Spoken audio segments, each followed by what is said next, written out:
arrive un moment où tout vacille, où les certitudes se fissurent, où l'on comprend que rien ne demeure intact, où l'on sent que quelque chose se délie dans l'air, comme si les gestes, les mots, les promesses avaient fini par rejoindre un lieu plus vaste qu'eux.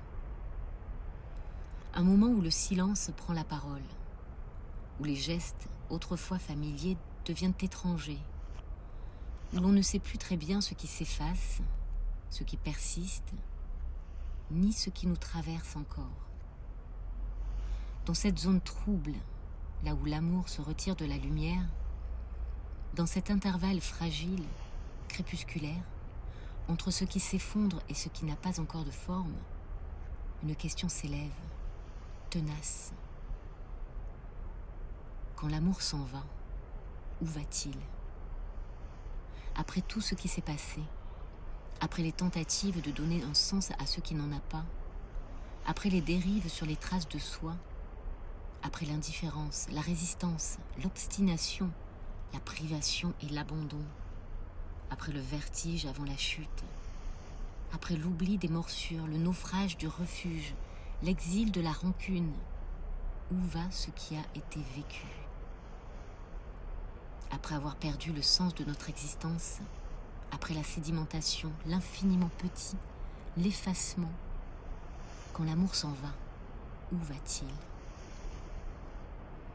Dans ce qui ne sera jamais et qui n'a jamais été, dans ce qui a été écrit et effacé, dans ce qui demeure, dans ce qui change, dans ce qui résiste, dans ce qui s'imprime, dans ce qui dérange, dans ce qui est accueilli, dans ce qui est chéri, dans ce qui est embrassé, dans ce qui est, dans la continuité invisible de ce qui est fini et ce qui recommence.